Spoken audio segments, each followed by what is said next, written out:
Takže čau, já jsem znova a opět tady jsem Hetix a dneska tak tady máme opět Sounds of the Forest. Tak dneska už konečně začneme stavět baseku, začneme tak nějak základně tady žít. Zabydlíme se tady hlavně, to je teď potřeba, to je asi hlavní cíl, co teď mám a už tak nějak to tady začneme trochu rozjíždět. Zjistil jsem si nějaké informace, už vím, kde je lopata, ale zatím je potřeba, abych si udělal baseku, protože vím, jak nebezpečný to tady teď je a vím, že tam, kde je ta jeskyně, kterou potřebujeme navštívit kvůli tomu, aby jsme získali tu lopatu, tak vím, že to úplně jednoduchý úkol nebude. A rovnou tak tady Kelvinovi nařídíme, ať získá klády a ať je tady položí, protože budeme potřebovat fakt hodně klád, to mi věřte, to jako tu bejsku, co chci udělat, tak to nebude žádná sranda, tady mi běhá králík a uhasnul mi oheň nebo ne? No jasně, že uhasnul. Tak nic, to je jedno, to je jakože dřevo nemáme, no, to je to horší, to potom až Kelvin přinese dřevo, tak to uděláme. Tak, tady potom Xkem si přepínáte režimy, my potřebujeme ten druhý režim a potřebujeme zjistit, kde jsou stěny basky. Já mám pocit, že ono to je... Ne. Já už slyším, jak tam Kelvin zase kácí ty stromy, to je taky super. Kamo, jo, tady já jsem expert. Tak, basku chci udělat stylem, tady prostě uděláme základní stěnu. Ono je hlavně potřeba, aby se to teď tady co nejvíce jakože oplotilo. Že vím, jak agresivní tady většinou ty mutanti jsou a to je věc, kterou fakt jakože nepotřebujete. Tak. Takhle bych to nechal, 80 klat, což je docela v pohodě na začátek, nic strašného, nic, že by to bylo nějak závratně drahýho. Potom rovnou tady asi můžeme postavit srub, bych řekl, protože srub je asi nejlepší možnost, co tady můžeme postavit.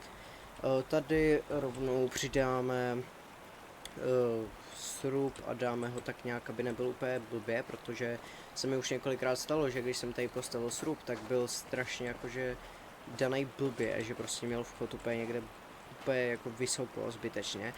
A je to špatně a takhle si myslím, že to bude v pohodě.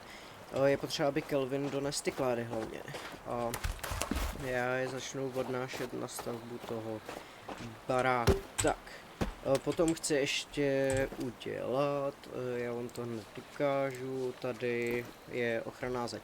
Já vám chci říct rovnou, že jestli se vám tady to video líbí, tak budu moc rád za like, odběr, zvoneček, fakt mě to jakože podpoří, sdílení úžasný, fakt děkuju, komentáře nějaký hezký mě taky pomůžou, je strašně věcí, co mě pomůže, ale prostě veškerá podpora mě pomůže, takže prostě budu rád za cokoliv. Já vám děkuji, že sledujete tady ty videa, doufám, že se vám Sounds of the Forest líbí jako hra, doufám, že se vám líbí, jak to komentuju, jestli vás to vůbec baví, to nevím, ale já doufám, že ano, a jinak, tak tady musíme teď udělat stěnu, tady je potřeba udělat a ta stěna tak povede tak, aby co nejvíc zamezila mutantům procházení se tady tou jakože částí lesa k mý pejsce, protože když to co nejvíc zavřeme, tak tím lepší to bude. A hlavně teď je potřeba to dát takhle.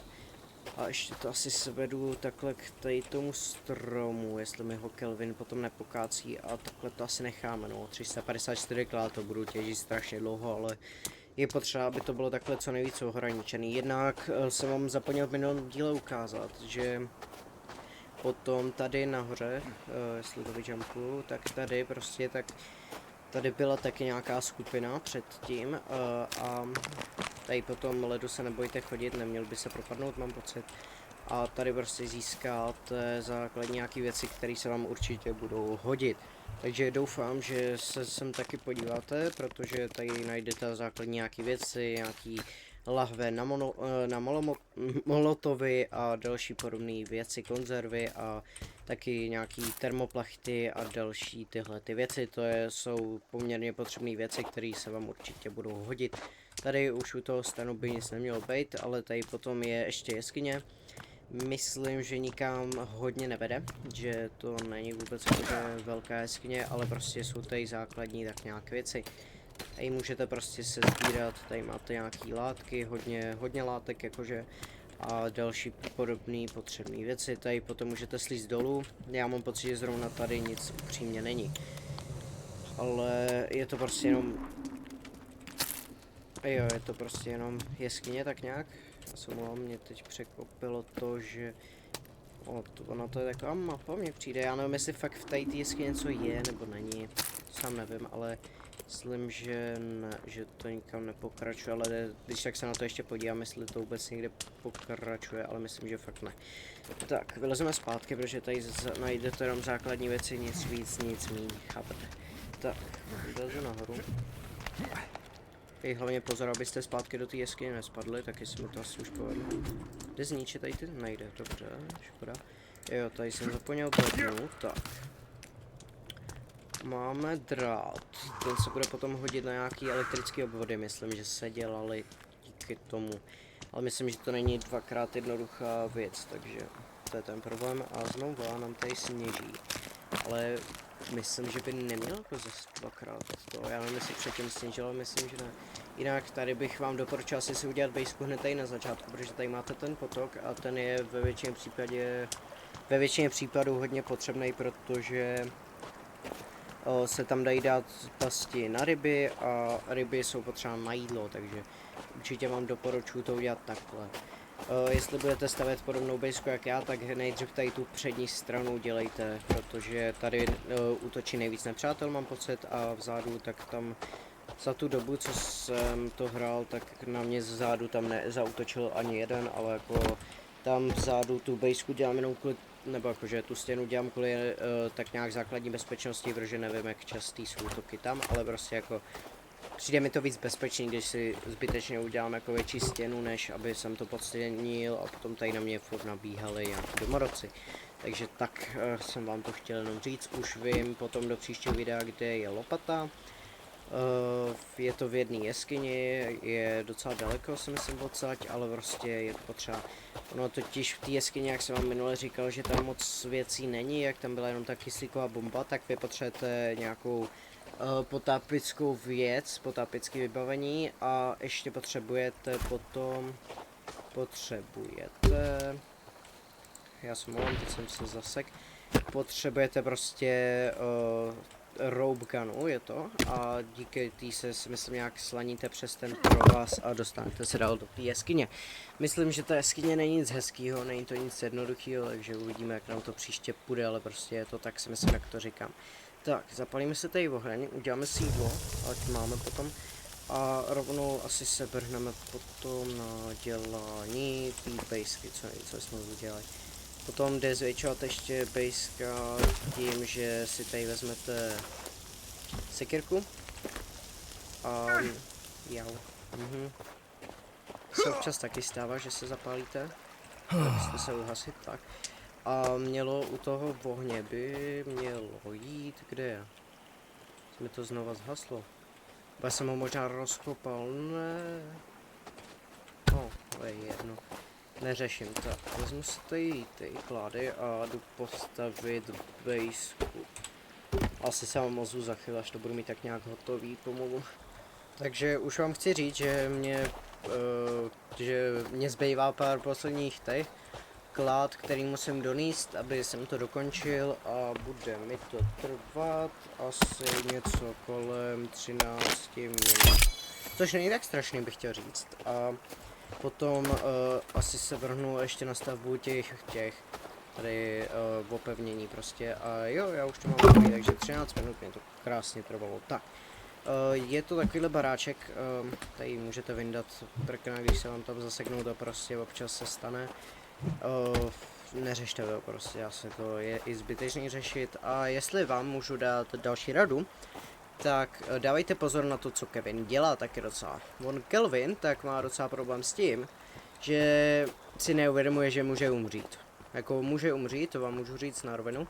A on občas pokácí tak šikovně strom, že nějaká kláda zajede sem dolů, třeba na tady tu z římsu, jak je tady na tady tu římsu prostě může zajet kláda. A on se rozhodne, že pro ní půjde. Takže je možný, že ten blbec se potom sklouzne dolů a může se rozšvihat a myslím, že může i umřít. Mám pocit, že se to stává.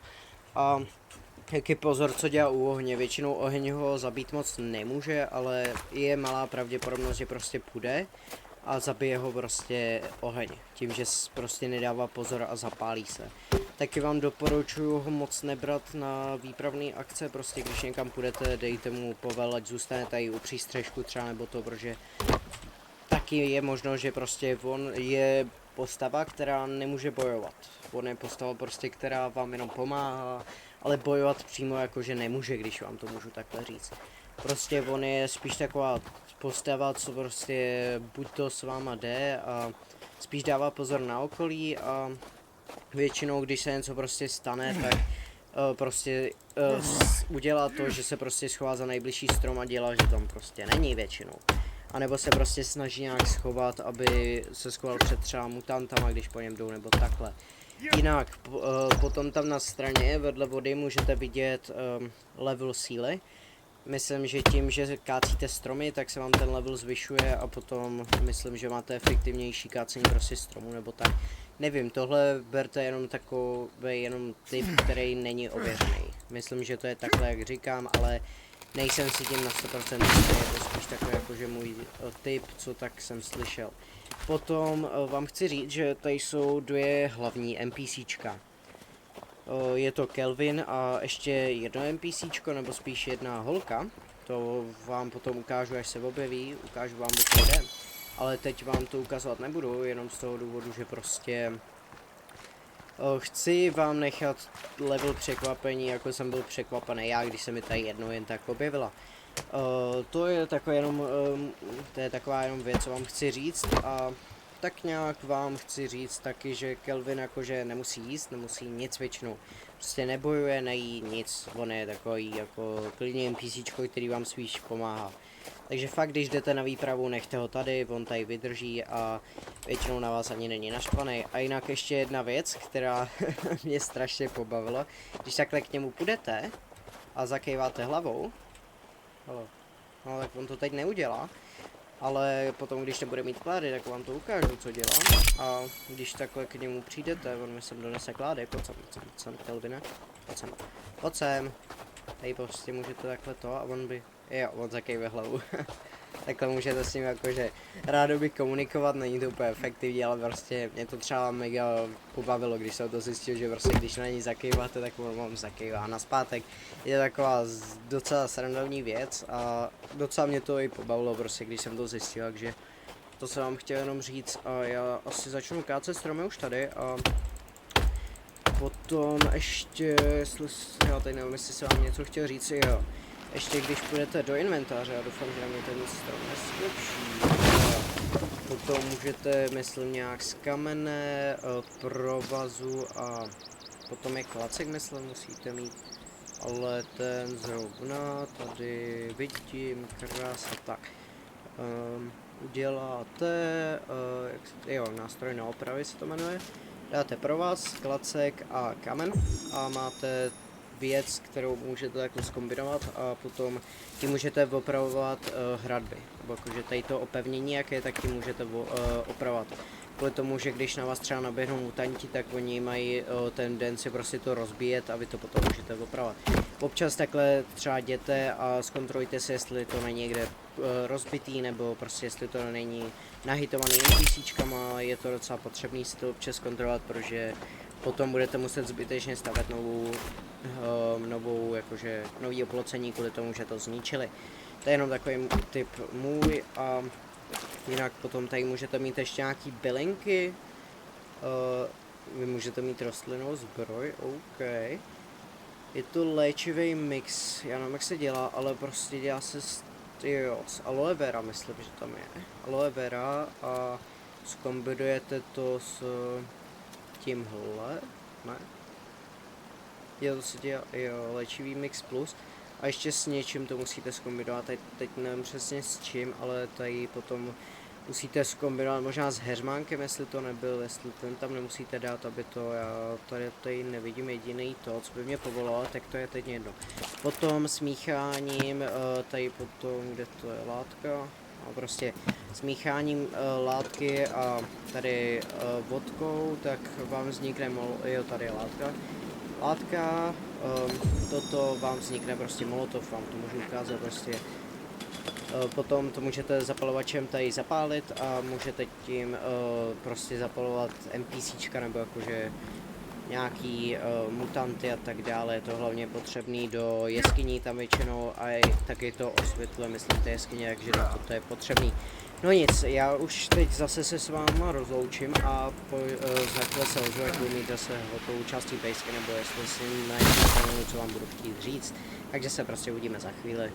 Tak se zase po chvíli hlásím, už mám hotovou tu stěnu tam na začátku, trvalo mi to i s bejskou 30 minut, protože ono to sice tady mám 33, ale ono já to mám jenom díky tomu, že jsem tam ještě chvíli předtím mluvil, jsem měl zaplý stopky.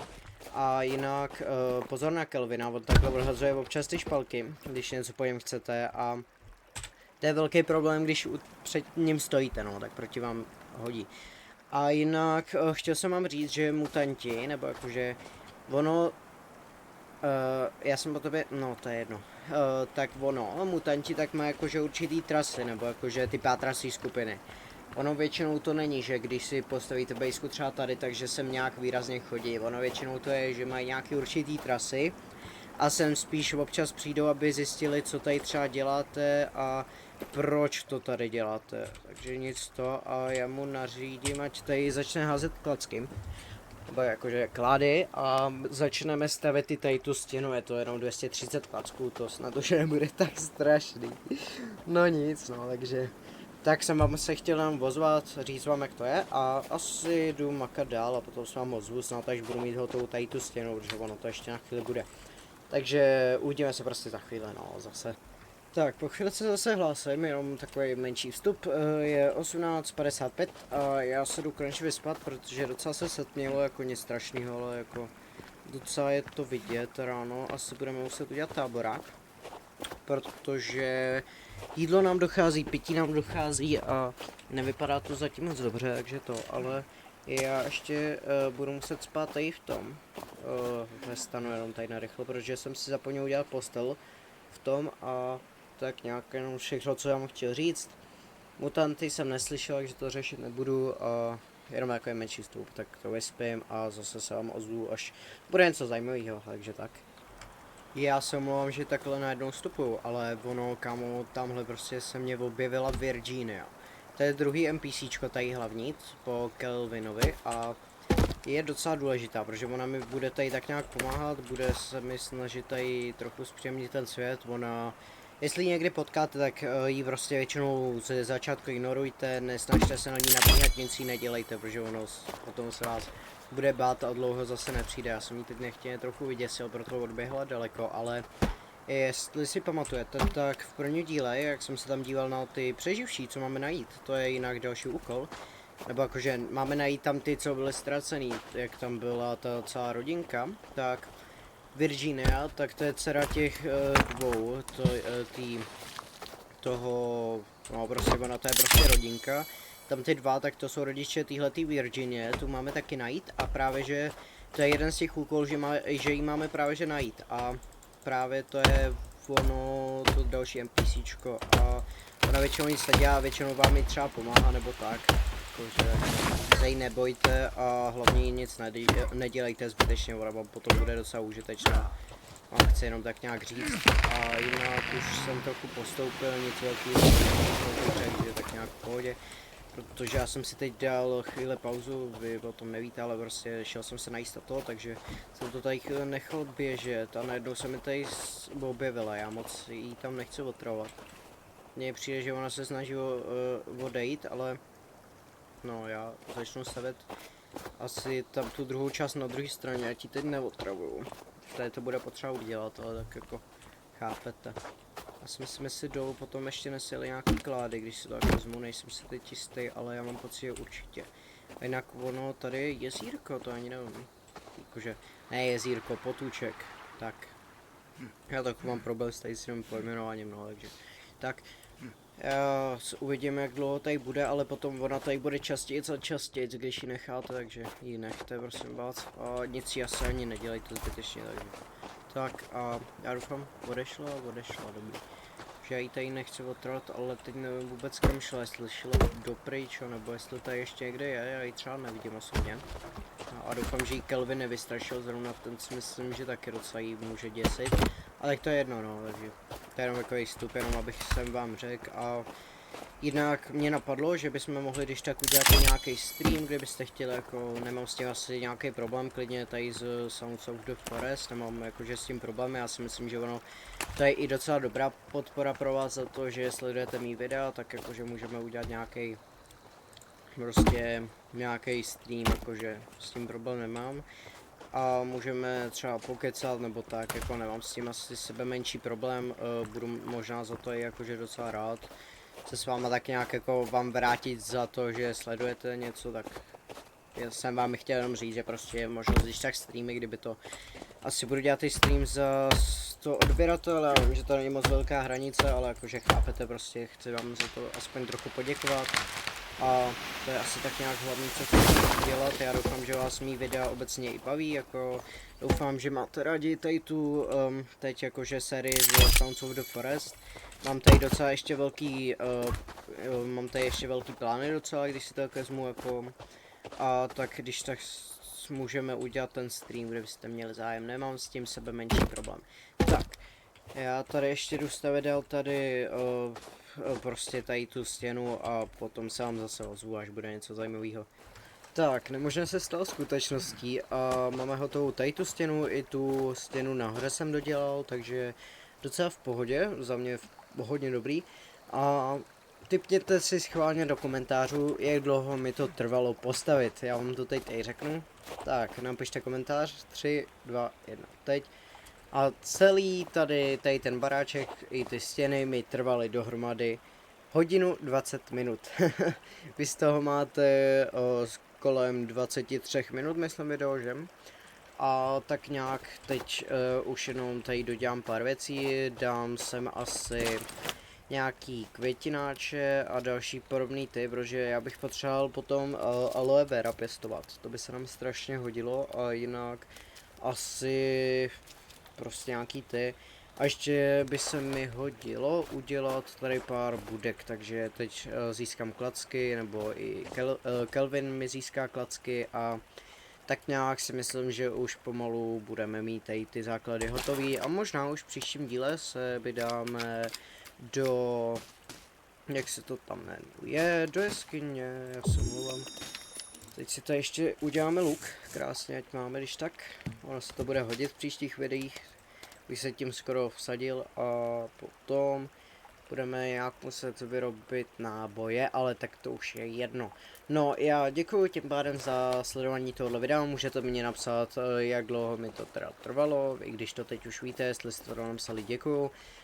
Můžete napsat, jestli chcete třeba streamy, budu za to moc rád, streamy mě nedělají problém. Rád vám nějaký streamy natočím a tak dále, můžete se mě když taky na streamech potom ptát na otázky a tak dále. Pro mě si myslím, že to zase takový problém nebude a vám můžu zodpovědět nějaké otázky, které budete chtít vědět o mě, když to budou moc osobní. Já tím pádem děkuji za sledování tohoto videa, mě strašně podpoří like, odběr, zvoneček, napište nějaký hezký komentář, napište mě, jak se vám tohle video líbilo, díky moc a doufám, že se uvidíme u nějakého příštího videa, nebo už u nějakého, co máme na kanále, a nebo se podívejte, pokud jste neviděli první díl Sounds of the Forest. Děkuji moc a čaute.